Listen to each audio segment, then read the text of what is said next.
చూస్తున్నట్లయితే చిన్న ప్రార్థన చేసుకుని వాక్యాలను ధ్యానించుకుందాం. పరిశుద్ధుల దేవ, మీ పరిశుద్ధమైన పాదములకు స్తోత్రము చెల్లించుకుంటున్నాం తండ్రి. ఈ ప్రాముఖ్యమైన సమయంలో దేవదాసురాలుగా నీ సన్నిధిలో నేను నిలబడి ఉంటున్నాను. నన్ను పూర్తిగా మీ సిలువ చాటు వరం చేసుకుని మాకు కావలసిన వర్తమానంలో మాకు అనుగ్రహించండి. ప్రతి ఒక్క ఆటంకాలను డిస్టర్బెన్స్ని తొలగించండి. సమస్తాన్ని మీ చేతులకు అప్పగిస్తున్నాం ప్రభా. అయ్యా నా తండ్రి, నాయన ప్రతి మాటతో మమ్మల్ని బలపరిచి నడిపించిన వాళ్ళ రాబోతున్న యేసు పరిశుద్ధ నామములో నడిచిన తండ్రి, ఆమేన్. ఈ చక్కటి సమయం ఇచ్చిన దేవుని వందనాలు. ఇప్పుడు వచ్చిన మీ అందరికీ కూడా నా వందనాలు తెలియజేస్తున్నాను. వాక్య భాగాన్ని చదువుతున్నాం. యెషయా గ్రంథము 40వ అధ్యాయం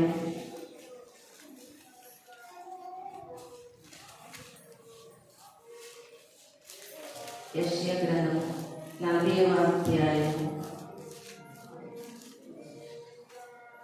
18వ వచనాన్ని చదువుతున్నాను. కావున మీరు ఎవరితో దేవుని పోల్చుదురు?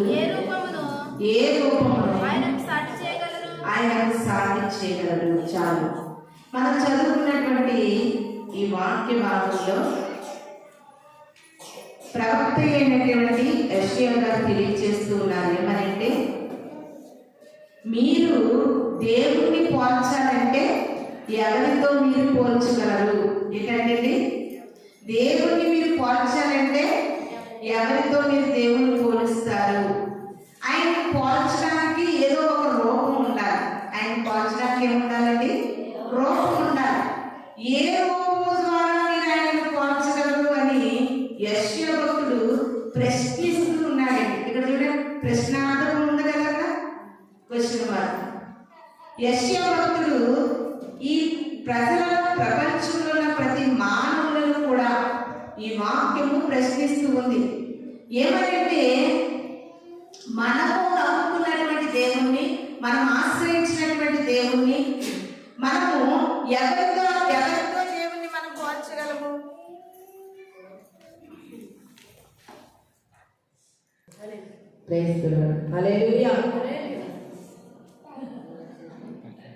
ప్రతి మానవులను కూడా ప్రశ్నిస్తూ ఉన్నారు. ఏమనంటే, ప్రియమైన దేవుని సంగమా, అందరూ కూడా యేసుక్రీస్తుని నమ్ముకున్నాం. మేము క్రైస్తవులము, మేము దేవుని నమ్ముకున్నాము అనుకుంటున్నాం. కానీ ఇక్కడ భక్తుడు ఏమని ప్రశ్నిస్తున్నాడంటే, నీవు నమ్ముకున్నటువంటి దేవుని రూపం ఎలా ఉంటుందో నీకు తెలుసా? నీవు నమ్ముకున్న దేవుడు ఎలా ఉంటాడో నీకు తెలుసా? పోనీ లోకంలో ఉండే వాటిలో దేవుడిని దేనితోనైనా పోల్చగలవా? ఈ రెండు ప్రశ్నలు యెషయా గారు ప్రపంచానికే వేసేయండి. ఇక్కడ కూర్చున్నటువంటి మనం అందరం, ఈ మాటలు వింటున్నటువంటి మనం అందరం కూడా దేవుడిని నమ్ముకోవడమే కాదు, అసలు ఆయన ఎలా ఉంటాడో నీకు తెలుసా?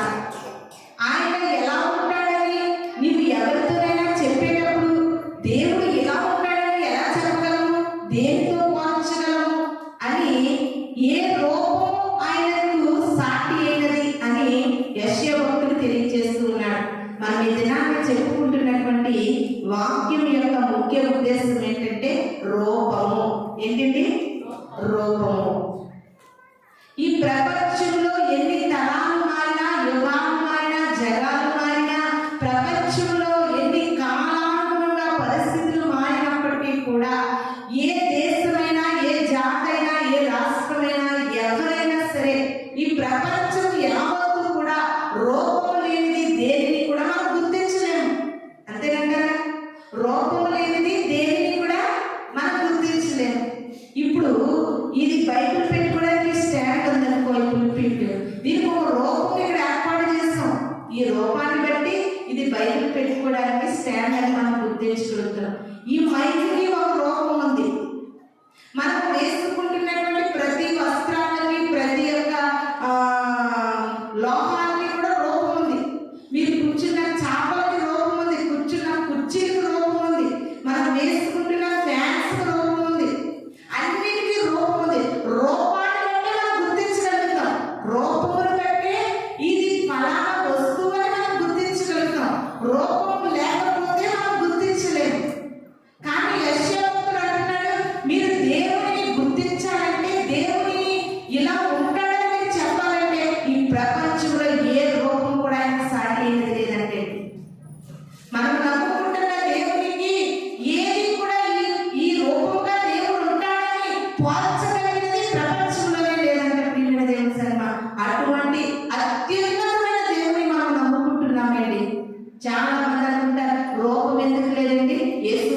ఫొటోస్ మేము ఎన్నో చూస్తున్నాం. ఆ ఫోటోలు చూసి ఆయన యేసుక్రీస్తు అని మాకు తెలుస్తుంది అని మీరు అనుకోవచ్చు. ఒక్కసారి మనం మనసు పెట్టి ఆలోచిస్తే ప్రతి దేశంలో ప్రజలు ఒకలా ఉండరు. మరి మనము నమ్ముకుంటున్నటువంటి దేవునికి మన భారతీయులుగా మన ఇండియన్ రూపం పెట్టి యేసుక్రీస్తు అని చెప్పగలిగితే ఈ యొక్క భారతదేశం యొక్క రూపాన్ని తీసుకెళ్ళి ఒక ఆఫ్రికా దేశంలో పెట్టి ఆయన యేసుక్రీస్తు అని చెప్తే వాళ్ళు నమ్ముతారా? వాళ్ళ రూపం వేరేగా ఉంటారు, అమెరికా వేరే ఉంటారు, చైనా వాళ్ళు వేరేగా ఉంటారు. ఇలా దేశానికి ప్రజలు వేరే వేరేగా రూపాలు ఉంటాయి. కొంతమంది చూడండి ఆఫ్రికా ఖండంలో వాళ్ళు ఎలా ఉంటారంటే బాగా బ్లాక్ గా ఉండి వాళ్ళ రూపము వేరేగా ఉంటారు. అదే చైనా వాళ్ళ రూపము వైట్ ఉండి చిన్న చిన్ని కళ్ళు వేసుకుని వాళ్ళు ఉంటారు. ఇలాగా ప్రతి రూపాలు కూడా మారిపోతుంటాయి, దేశాన్ని బట్టి రూపాలు మారుతాయి. మరి జపాన్ దేశంలో రూపం మన దేవుడని చెప్పగలమా? భారతదేశంలో రూపం మన దేవుడని చెప్పగలమా? చైనా దేశంలో రూపం మన దేవుడని చెప్పగలమా? చెప్పలేము. ప్రియమైన దేవుని సంగమా, ముఖ్యంగా మనకి రూపము, దేవుని యొక్క రూపము మనకి ఎవ్వరికి ప్రపంచంలో ఏ మానవునికి కూడా తెలియదు. మనమేమనుకుంటున్నామంటే దేవుడు ఆది కాండంలో అంటున్నారండి, మన పోలిక చొప్పున మనుష్యులను చేద్దాం అనుకుంటున్నారు. ఏమన్నారంటే తెలుసు కదా వాళ్ళకి, దేవుడు ఏమంటున్నాడు? మన పోలిక చొప్పున మానవులను తయారు చేద్దామనుకున్నాడు దేవుడు. మరి మానవులను తయారు చేసినప్పుడు దేవుని పోలికగా భారతీయులనే దేవుడు తయారు చేశాడా? మరి భారతీయ రూపాలు ఏ విధంగా ఉంటున్నాయి? మరి చైనా దేశంలో ప్రజలను తన రూపంగా చేసినప్పుడు వారి రూపాలు వేరైపోతున్నాయి. అంటే ఇలాగా గజిబిజిగా ఉన్నప్పుడు అసలు దేవుడిది ఏ రూపం అని మనం గుర్తించగలమంటారా? గుర్తించలేము. అందుకే యెషయా భక్తుడు అంటున్నాడు, మీరు ఏ రూపముతో దేవుణ్ణి పోల్చుతారు? అసలు దేవుని దేనితో మీరు పోల్చుతారు? ఎవరితో మీరు పోల్చుతారు? ఆయనను పోల్చదగిన వారు ఇప్పటి వరకు పుట్టలేదు, పుట్టరు కూడా. ఏ రూపంతో మనం ఆయనను పోల్చలేము. నాకు ఎక్కువగా యేసుక్రీస్తు ఫోటోస్ ఇంట్లో పెట్టుకోవడం కూడా నాకు ఇష్టం ఉండదు. ఎందుకంటే మనం అనుకోవడానికి తప్ప ఆయన అసలు రూపం అది కాదు. మనం సంతృప్తి చెందడానికి తప్ప ఫోటోస్ ఆయన రూపం అది కాదు. భక్తుడు ముందే చెప్పేశాడు, నువ్వు ఎన్ని తరాలు గడిచినప్పటికీ, ఎంత పెద్ద జ్ఞానులు ఈ లోకంలో పుట్టినప్పటికీ కూడా దేవునిని పోల్చదగిన వారెవరు లేరు. దేవునితో సమంగా దేనిని కూడా మనం పెట్టి పోల్చలేము. ప్రియమైన దేవుని సంగమా, అలాంటి గొప్ప దేవుడు ఈ దినాన్ని నిన్ను నన్ను ఎంతగా ప్రేమిస్తున్నాడంటే, దేవుని పట్ల మన విశ్వాసము, మన భక్తి, మన జీవితాల్లో ప్రభు కొరకు ఏ రీతిగా ఉన్నాయనేది మనం పరీక్షించుకోవాలి.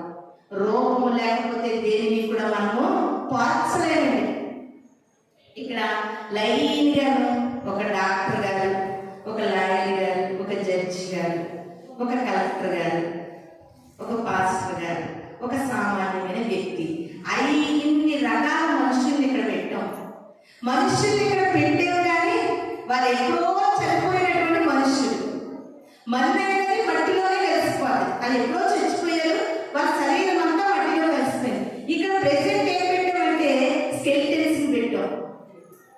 ఏం పెట్టాం? అస్థి పంజరాలు పెట్టాం. అస్థి పంజరాలు ఇక్కడ ఉన్నప్పుడు నువ్వు అస్థి పంజరాన్ని ఏది కలెక్టర్ రూపం అని నువ్వు చెప్పగలవు? ఏది డాక్టర్ రూపం అని నువ్వు చెప్పగలవు? పలానా హీరోయిన్ అని ఆ స్కెలిటన్ చూసి నువ్వు చెప్పగలవా?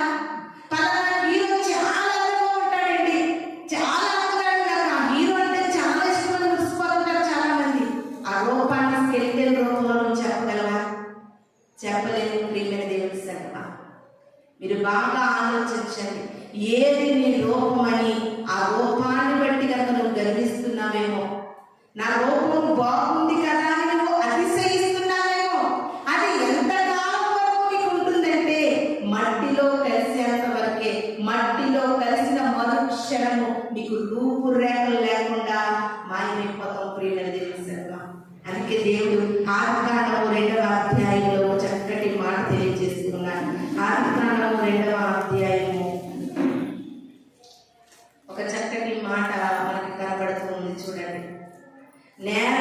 మట్టితో, చూడండి 7వ వచనము, దేవుడైన యెహోవా నేల మట్టితో నరుని నిర్మించి వారి నాసిక రంధ్రములో జీవవాయువును వదలా నరుని జీవాత్మాయను. హల్లెలూయా, హల్లెలూయా. దేవుడు ప్రతి మానవుని కూడా దేనితో తయారు చేశాడంట? నేల మట్టితో తయారు చేశాడంట. మట్టిలో కూడా రకాలు ఉన్నాయి. నల్ల మట్టి ఉంటుంది, ఎర్ర మట్టి ఉంటుంది, తెల్ల మట్టి ఉంటుంది. అందుకే ఆయా దేశాల ప్రజలను దేవుడు ఆయా రకాలుగా సృష్టించాడు. ప్రియమైన దేవుని సంగమా, ఈ నేల మట్టితో నరుని తయారు చేస్తే ప్రతి మానవుడు కూడా ఏమని అతిశయిస్తున్నాడంటే తనకున్నటువంటి స్టేటస్ చూసుకుని, తనకున్నటువంటి కెరియర్ చూసుకుని, తనకున్నటువంటి రూపాన్ని చూసుకుని, తనకున్నటువంటి హోదాన్ని చూసుకుని ప్రతి మానవుడు కూడా హెచ్చుగా తెచ్చిపోతున్నాడు. ప్రియమైన దేవుని సంగమా, ఇది నాని ప్రభు అంటున్నాడు, నువ్వు ఎంత తెచ్చిపోతున్నావు, నువ్వు ఒకటి జ్ఞాపకం చేసుకో, నువ్వు నేల నుండి తీయబడ్డావు. నేలలో అందరూ తొక్కుతున్నటువంటి మట్టిలో నుండి వచ్చేవని మాత్రం నువ్వు మర్చిపోవద్దు. అందరూ నడుస్తున్నటువంటి మట్టి నుండి చేసే సంగతులు మర్చిపోకుండా ఉంటే ఎప్పటికీ నీ జీవితంలో తగ్గింపులు కలిగి నువ్వు బ్రతకగలవు. ప్రియమైన దేవుని సంగమా, ఒక మనిషి ఎలా జీవిస్తున్నాడంటే ఈ లోకంలో నేను మట్టి నుండి వచ్చాననే సంగతి మర్చిపోతున్నాడు. నా దేహమంతయు మట్టి అనే సంగతిని మర్చిపోతున్నాడు. ఈ మట్టి ఒక రోజు మట్టిలోనే కలుస్తుంది అనే సంగతిని మర్చిపోతున్నాడు. అందుకనే అతిశయపడుతున్నాడు. ప్రియమైన దేవుని సంగమా, ఇది నువ్వు క్రైస్తవులు నేర్చుకోవలసినటువంటి ఒక చక్కటి విషయం ఏంటో తెలుసా? నువ్వు ఎలాంటి పరిస్థితుల్లో ఉన్నప్పటికీ కూడా నువ్వు మట్టిని అని గ్రహించే స్థితిలోనికి నువ్వు రావాలి. నేను మట్టిని అని గ్రహించేటటువంటి స్థితిలోనికి నేను వచ్చినప్పుడే మహిమోన్నతమైన దేవుని సన్నిధిలో అంతమ మట్టుకి మనం తగ్గించుకోగలము. ఇది మనుషుల మధ్యలో గర్వాలు, అహంకారాలు, ద్వేషాలు, హెచ్చులు, తగ్గింపు లేదు, హెచ్చు జీవితాలు, పొగరలు, అహంకారాలు, పగలు, ప్రతీకారాలు, ఇన్ని కలిగినటువంటి మనిషి జీవితము ఎంత భయంకరమైనదో నీకు అర్థమవుతున్న రోజుని నువ్వు తగ్గించుకోవడానికి ఇష్టపడతావు. ప్రియమైన దేవుని సంగమా, ఈ జీవితం ఎంతలో కనబడి అంతలో మాయమైపోయేటటువంటి జీవితం. నేల మట్టితో నరుని చేశాడు. ఈ నేల మట్టి ఏమైందంటే ఆయన ఆయుష్ నుంచి ఆరోగ్యమైనంతసేపు బాగా చదువుకుంది మట్టి, బాగా సంపాదిస్తుంది మట్టి, బాగా హోదాలో ఉంది మట్టి, బాగా పేరు ప్రఖ్యాతి సంపాదించింది. ఏంటది? మట్టే. ఆ మట్టి కాస్త మట్టిలో కలిసిపోతే ఇక్కడ నిలబెట్టినటువంటి ఈ స్కెల్టన్లో ఎవరిది హోదాను కూడా మనం గుర్తించలేము.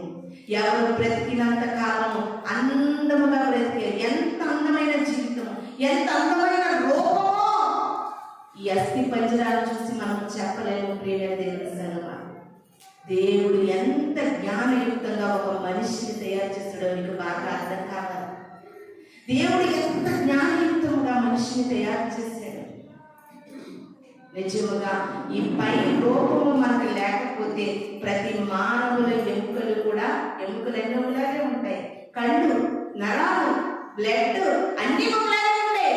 కానీ డిఫరెంట్ ఏంటంటే దేవుడిని అమర్చిన రూపంలో కొంచెం తేడా కలిగిందంటే ఆ రూపాన్ని బట్టి నువ్వు బెదరలేకపోతున్నావేమో. దేవుడి దినాన్ని నీతో మాట్లాడుతున్నాడు. ఈ లోకంలో నీ రూపాన్ని బట్టి, దేవుడు నీకు ఇచ్చినటువంటి ఒక హోదాన్ని బట్టి లోకం నిన్ను గుర్తించగలుగుతుంది. అది తీసివేసిన రోజున, ఆ మట్టిలో కలిసిన రోజున ఎవ్వరు కూడా నిన్ను గుర్తించలేరు. ప్రియమైన దేవుని సంగమా, మనం ఎప్పుడు గుర్తించేది దేవుడు ఒక్కరు మాత్రమే. ఆయన ఎలా గుర్తించాడని బైబిల్ ప్రకారంగా చెప్పగలం? ఎవరైనా చెప్పగలరా జ్ఞానయుక్తంగా ఈ ప్రశ్నకి? దేవుడు స్కెలిటన్స్ కూడా గుర్తించగలరని ఎవరు చెప్పగలరు? ఎహెజ్కేలు ద్వారా దేవుడు తెలియజేస్తున్నాడు.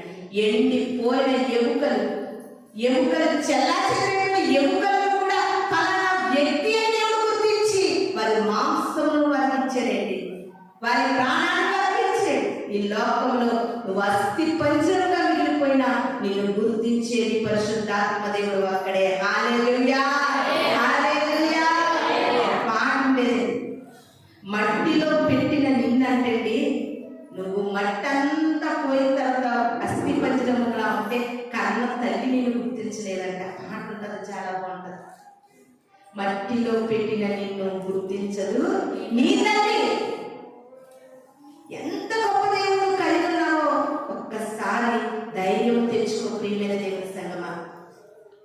లోకమంతా కూడా మట్టి శరీరం లేకపోతే ఒట్టి ఎముకలు ఉంటే ఎవరు గుర్తించలేరు, కట్టుకున్న వారు గుర్తించలేరు, కన్నవారు గుర్తించలేరు, ఎవరి ప్రపంచంలో నిన్ను గుర్తించలేరు. నువ్వు ఎముకల గూడుతో ఉన్నా నీ ఎముకలను కూడా ఆయన లెక్క పెట్టేస్తాడంటండి.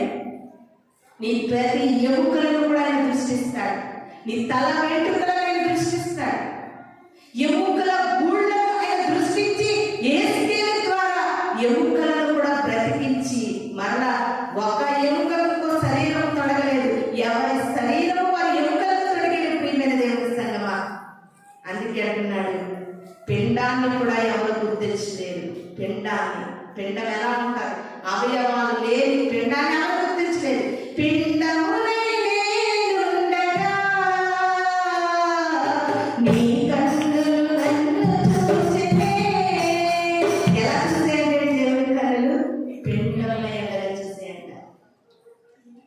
నిజంగా నీవు నేను నమ్ముకున్న దేవుడు ఎంత గొప్ప దేవుడు. ఆ దేవునితో ఏ సైంటిస్టులు పోల్చగలవు, ఏ శాస్త్రవేత్తలు పోల్చగలవు. ప్రియమైన దేవుని సంగమా, మనము నమ్ముకున్న దేవుడు మన అణువణువును కూడా గుర్తించే దేవుడే. అణువణువుని గుర్తించే దేవుడు. ఆయన నిన్ను నన్ను ఎంతగా ప్రేమిస్తూ ఉన్నాడంటే మనం పిండంగా ఉన్నప్పుడే మనల్ని గుర్తించగలిగిన దేవుడు. చాలా మంది చూడండి, మంచిగా బాగున్నటువంటి ఒక వ్యక్తి ఏదైనా అనారోగ్యం వల్ల క్షీణించిపోయి బాగా పక్క చిక్కిపోయినట్టుంటే అనుకుంటాము వీళ్ళని అస్సలు గుర్తించలేదండి. మేము ఒకప్పుడు అంత బాగున్నటువంటి వ్యక్తి ఎంత దీన స్థితిలో ఉంటే గుర్తించలేకపోయామంట. గుర్తించలేమండి, గుర్తించలేము. ప్రేమ ఎందుకు? అందరూ స్కూల్కి వెళ్తే అందరూ యూనిఫామ్లో ఉంటే నీ బిడ్డను నువ్వు వెంటనే గుర్తించగలవా? వెంటనే గుర్తించలేవు, తడుముకుంటావు అక్కడికి వెళ్ళి. కానీ మన దేవుడు మనల్ని ఎంతగా గుర్తిస్తున్నాడు. ఎలా గుర్తిస్తున్నాడంటే నువ్వు ఒంటరిగా కుమిలిపోతున్నప్పుడు నిన్ను గుర్తిస్తూ ఉన్నాడు. నువ్వు నలిగిపోతున్నప్పుడు నిన్ను గుర్తిస్తూ ఉన్నాడు. నువ్వు విసిగి వేసారిపోతున్నప్పుడు నిన్ను గుర్తిస్తూ ఉన్నాడు. ఎందుకు గుర్తిస్తున్నాడంటే లోకం నిన్ను చూడకముందే పిండమైన నిన్ను చూశాడు కనుక వెంటనే నీ బాధను అర్థం చేసుకోగలిగిన వారు ఆయన ఒక్కరే. ప్రియమైన దేవుని సంగమా, అటువంటి గొప్ప దేవుని కూడా నువ్వు నమ్ముకుని ఇంకా ఇంకా ఇంకా దేవునికి ఇష్టకరంగా నువ్వు జీవించలేకపోతుంటే నువ్వు ఎంత దేవుని విషయంలో చాలా తప్పు చేస్తున్నావని వాక్యం మనకు తెలియజేస్తుంది. ఇది నన్ను రూపం ఉండాలి. రూపము లేకపోతే ఎవరు గుర్తించలేరు.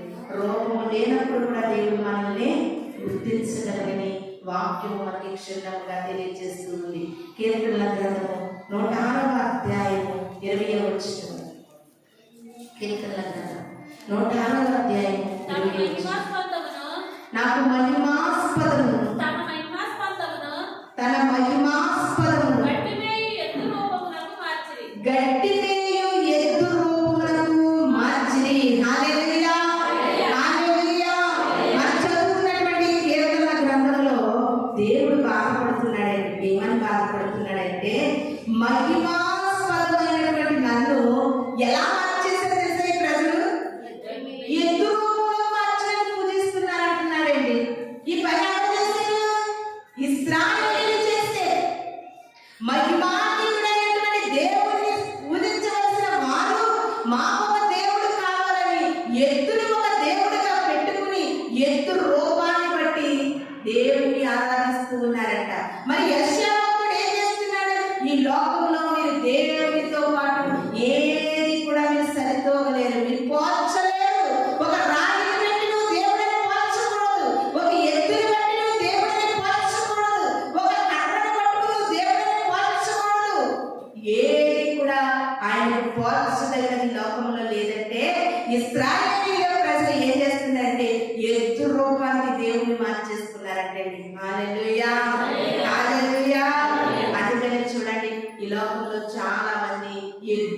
పూజిస్తుంటారు.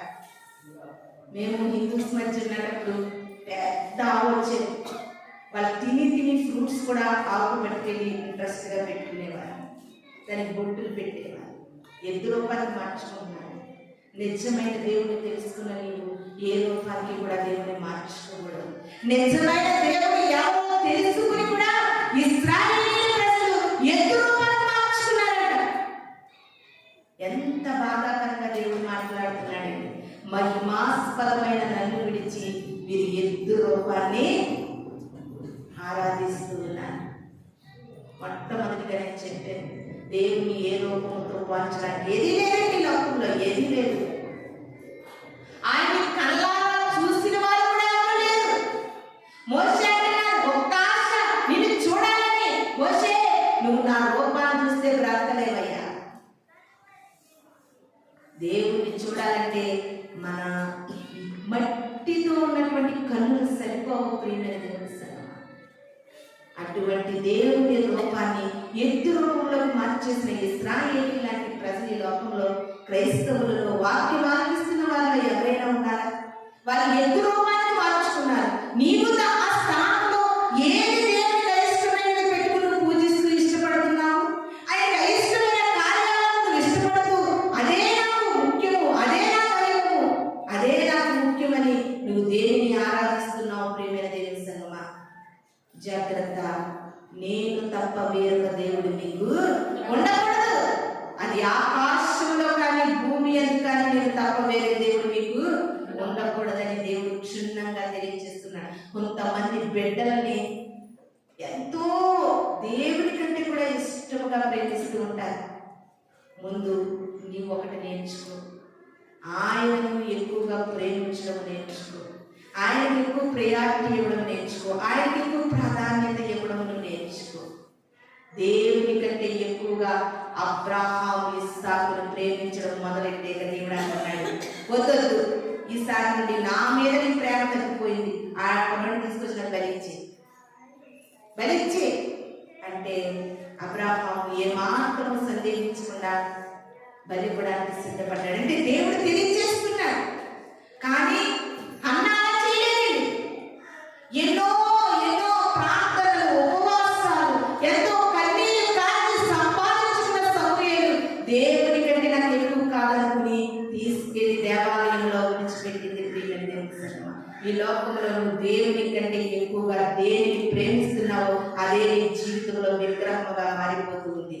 దేవుని కంటే ఎక్కువగా ఒక అందాన్ని ప్రేమిస్తున్నావా, ఒక వ్యక్తిని ప్రేమిస్తున్నావా, ఒక మనిషిని ప్రేమిస్తున్నావా, ఒక వస్తువుని ప్రేమిస్తున్నావా, లేకపోతే దేవుని కంటే ఎక్కువగా ఏదైతే నువ్వు ప్రేమిస్తూ ఉన్నావో ప్రియమైన దేవుని శర్మ, అదే నీ జీవితంలో విగ్రహంగా నిలిచిపోతుంది. దేవుడు అంటున్నాడు, మహిమాస్పదమైన నన్ను విడిచి నువ్వు విగ్రహాన్ని పూజిస్తూ ఉన్నావు అంటున్నాడు. ప్రియమైన దేవుని శర్మ, ఒక్కసారి మీ మనస్సులను మీరు టెస్ట్ చేసుకోండి, ఒక్కసారి పరీక్షించుకోండి. దేవునికి ఎక్కువ సమయం ఇవ్వాల్సిన నీవు, ఆయనను ప్రేమించవలసిన నీవు దేవుని ప్రేమిస్తూ సమయాన్ని కోల్పోతున్నావో ఒక్కసారి మనల్ని మనము పరీక్షించుకోవాలని దేవుని వాక్యము మనకి సెలవిస్తుంది. దానియేలు గ్రంథము 3వ అధ్యాయము 25వ వచనం. హల్లెలూయా. దానియేలు గ్రంథము 3వ అధ్యాయము 25వ వచనం. అందుకు రాజు నలుగురు మనుషులను బంధకములు లేక సంచరించుట చూచుచున్నాను. వారికి హాని ఏమీ కలగలేదు. నాలుగో వారి రూపము దేవదూతల రూపమును పోలినదిగా ఉంది. హల్లెలూయా. ఇది ఏ సందర్భంలో ఈ మాట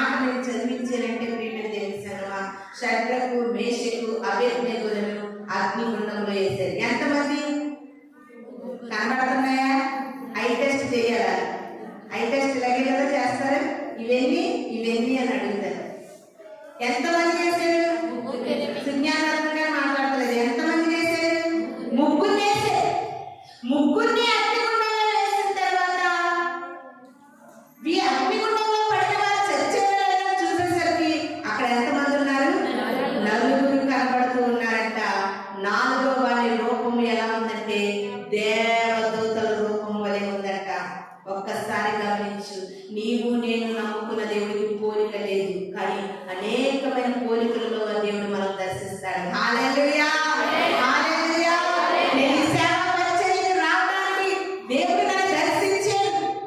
ఆయన ఒక మానవుని పోలిక ద్వారా నన్ను దర్శించాడు. దేవుడు ఒక్కొక్క పోలిక ద్వారా మనతో మాట్లాడతాడు, మన కళ్ళలో వస్తాడు, మనల్ని దర్శిస్తాడు.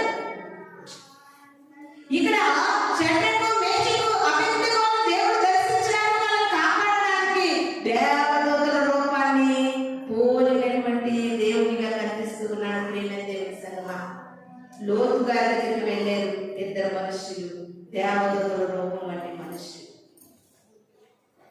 దేవుడు తప్పనిసరిగా మనల్ని దర్శిస్తాడు. కానీ ఆయన దర్శించినప్పుడు ఆ పోలిక ఆయన మాత్రం అనుకోవద్దు. ఆయన రకరకాల పోలికల్లో మనల్ని దర్శిస్తూ ఉంటాడు.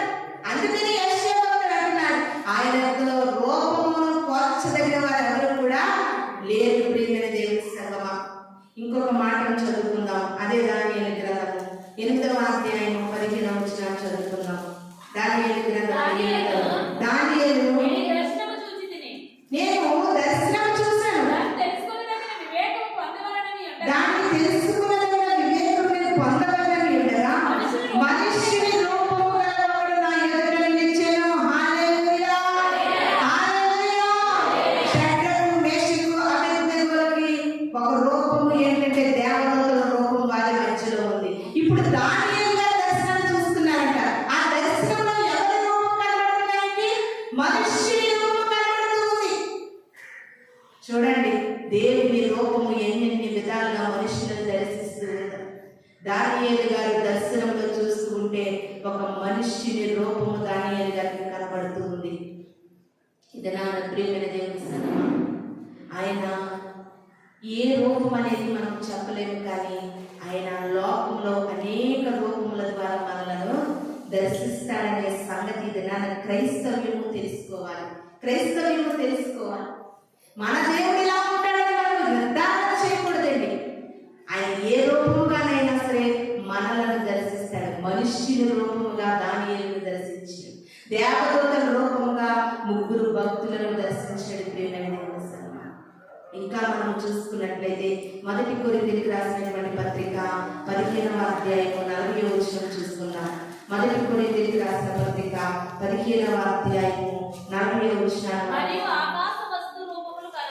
మరియు ఆకాశ వస్తు రూపములు కలవు, భూవస్తు రూపములు కలవు, ఆకాశ వస్తు రూపముల మహిమ వేరు, భూవస్తు రూపముల మహిమ వేరు. హల్లెలూయా, హల్లెలూయా. ఈ లోకంలో, ఈ భూమి మీద మానవులుగా బ్రతుకుతున్నటువంటి మనకి అవసరమైనటువంటి అనేకమైన రూపాలు ఎలాగైతే భూమి మీద ఉన్నాయో ఆకాశంలో కూడా వస్తువులు ఉన్నాయంట. హల్లెలూయా, ఆకాశంలో వస్తువులు ఉన్నాయి. ఆకాశంలో కూడా వస్తువులకు రూపం ఉంది. భూమి మీద వస్తువులకు ఏ రూపమైతే ఉందో ఆకాశంలో వస్తువులకు కూడా ఏముందంటే రూపం ఉంది. రూపము లేకపోతే ప్రియమైన దేవుని సంగమా, నువ్వు అది ఫలానాదని గుర్తించలేవు. దేవుడు ఏం చేశాడు తెలుసా? 12 మంది శిష్యులకి 12 సింహాసనాలను ఏర్పాటు చేయాలంటే, అది సింహాసనం అని తెలియాలంటే దానికి ఏముండాలి? సింహాసనం ఉండే రూపం ఉండాలి. ప్రియమైన దేవుని సంగమా, భూమి మీద వస్తువులకు ఎలాగైతే రూపములు ఉన్నాయో ఆకాశంలో వస్తువులకు కూడా రూపములు ఉన్నాయనే సత్యాన్ని నువ్వు తెలుసుకోవాలి. ఆకాశంలో అంతా గాలిలోనే ఉన్నామని అనుకోకు. ఆకాశంలో వస్తువులు ఉన్నాయి. ఆకాశంలో వస్తువులకు కూడా ఏమున్నాయండి? రూపం ఉంది. స్తుతి సింహాసనాసీనుడైన దేవుడండి. ఆకాశము మీద ఆయన ఆసీనుడై ఉంటాడు. అక్కడ కూడా వస్తువులు ఉన్నాయి, అక్కడ కూడా రూపములు ఉన్నాయి. ప్రియమైన దేవుని సంగమా, రూపము లేకుండా ఏది ఉండదండి, ఏది ఉండదు. దేవుడు మాత్రము ఆయన పలానా రూపం ఉందని చెప్పగలిగిన మనిషి మాత్రము లేడు. అన్నిటికీ రూపం ఉంది. ఇది నాని క్రైస్తవ జీవితానికి కూడా ఒక రూపం ఉంది. ఈ రూపాన్ని చూసి నువ్వు క్రైస్తవుడుగా కాకుండా చెప్పగలరా సమాజము? ప్రియమైన దేవుని సంగమా, ఇది నాని నీ రూపము మారాలి. నువ్వు రూపాంతరం చెందాలి. ఒక గొంగలి పురుగు అసహ్యమైనటువంటి స్థితిలో ఉంటూ ఆ గొంగలి పురుగు తన రూపాన్ని విడిచిపెట్టి సీతాకోక చిలుక రూపం చూసినట్లుగా లోకంలో బ్రతుకుతూ అసహ్యకరమైన కార్యములు చేస్తూ అసహ్యమైన జీవితాన్ని జీవిస్తూ ప్రభువుకు ఇష్టమైన బ్రతుకుతున్నటువంటి నీ రూపము మారాలి. ప్రియమైన దేవుని సంగమా, దేవుని పోలికలోనికి నువ్వు రావాలి. దేవుని రూపమును మనము ధరించుకోవాలి. పరిశుద్ధ రూపమును మనము ధరించుకోవాలి. పవిత్రమైన రూపమును మనము ధరించుకోవాలి. పెళ్లి కుమార్తె రూపము మనం కలిగి ఉండాలి. పెళ్లి కుమారునిగా దేవుడి లోకానికి విచ్చేస్తున్న వేళ పెళ్లి కుమార్తెగా మనం అలంకరించబడాలి. అటువంటి రూపము మనం కలిగి ఉంటేనే దేవుని యొక్క పరలోక రాజ్యానికి మనము చేరగలము. ప్రియమైన దేవుని సంగమా, మొదటి సమూయేలు గ్రంథము 16వ అధ్యాయము 17వ వచనం చదువుకుందాం. మొదటి సమూయేలు గ్రంథము 16వ అధ్యాయము 17వ వచనాన్ని మనం చదువుకుందాం.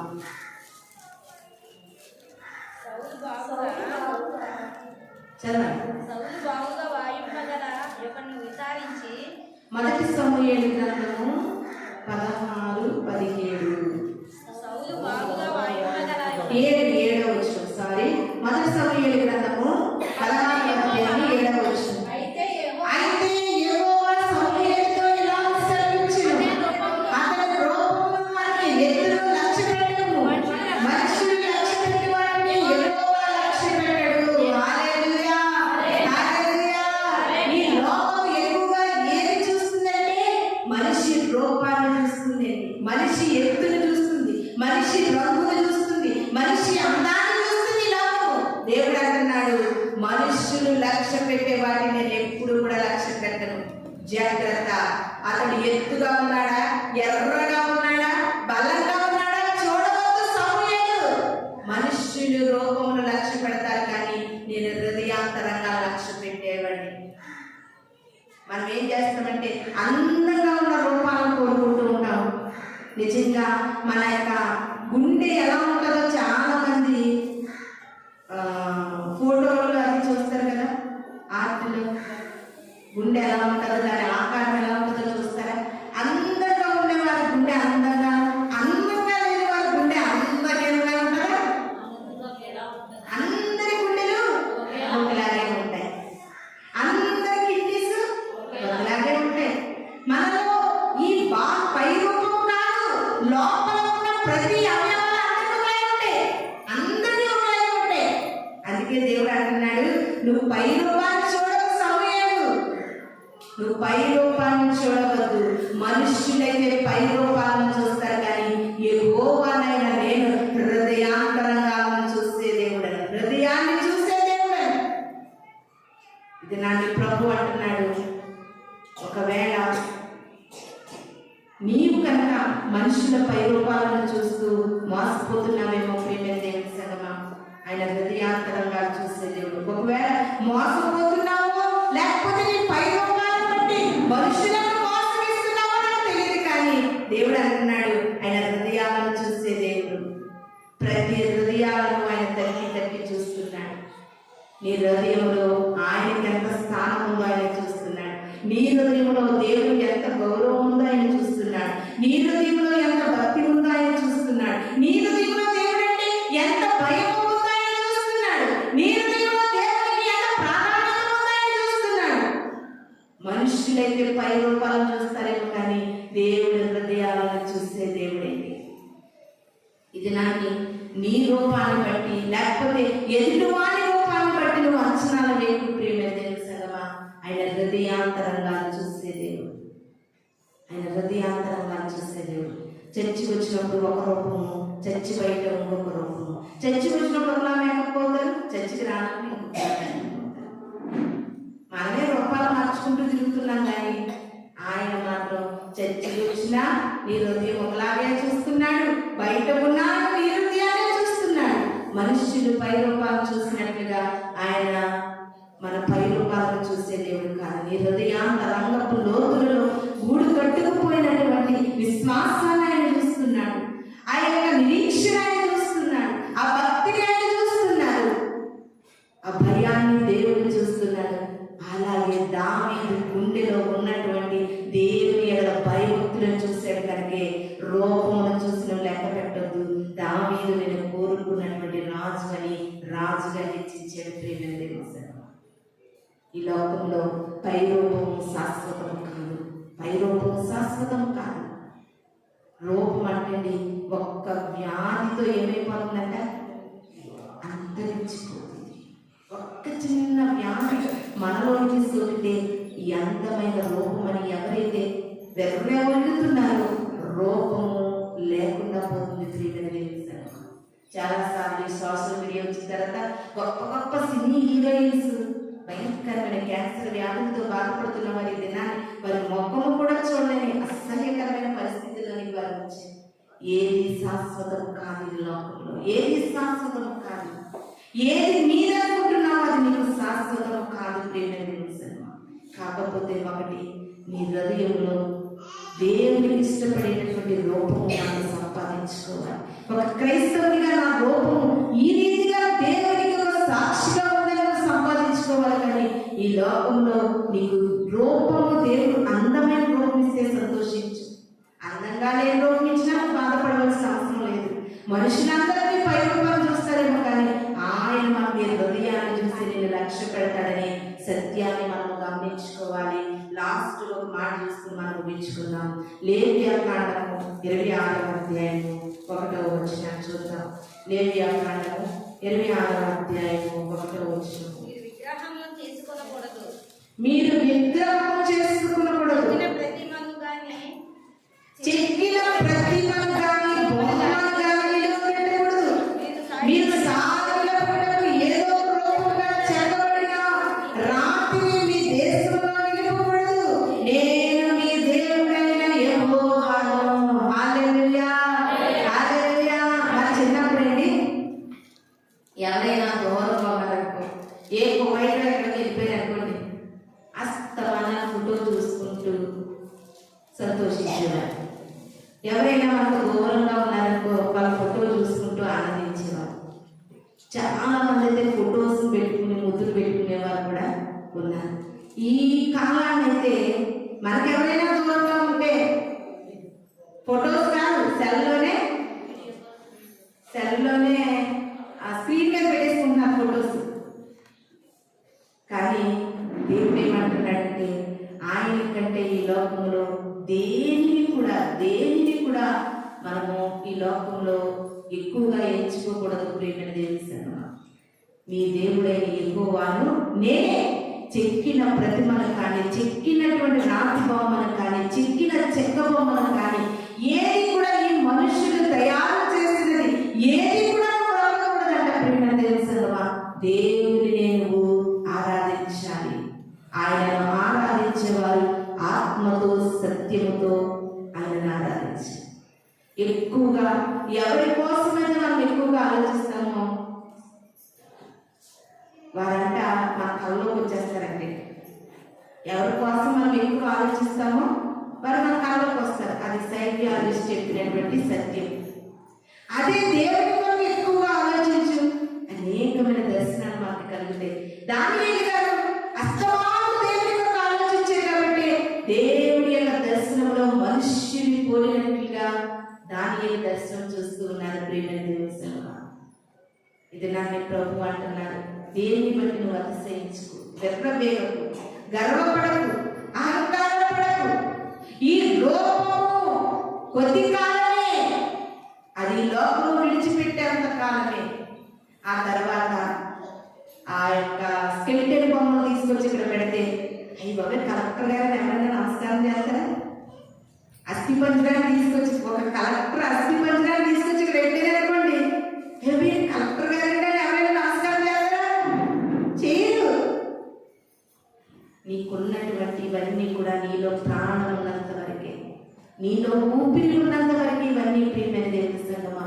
కానీ నీలో ఊపిరి ఉన్నా లేకపోయినా, ప్రాణము ఉన్నా లేకపోయినా, నీ శరీరం ఈ కండ నీలో ఉన్నా లేకపోయినా, నీకు అవయవాలు ఏర్పడకపోయినా ఇప్పటికీ ఎప్పటికీ ఏనాటికి కూడా నిన్ను గుర్తించేది, నిన్ను ప్రేమించేది, శాశ్వతమైన ప్రేమతో నిన్ను ప్రేమించేది యేసుక్రీస్తు ప్రభు ఒక్కరే అనే సత్యాన్ని గుర్తెరిగి ప్రభు కొరకు మరింతగా ముందుకు సాగాలని ఈ కొద్ది మాటలో దేవుడు మన వినికిడిలో దీవించి ఆశీర్వదించుగాక. మనమందరం కూడా కన్నులు కలుసుకుందాం, ప్రార్థన చేసుకుందాం, మనల్ని మనం పరీక్షించుకుందాం. నీవు ఒకవేళ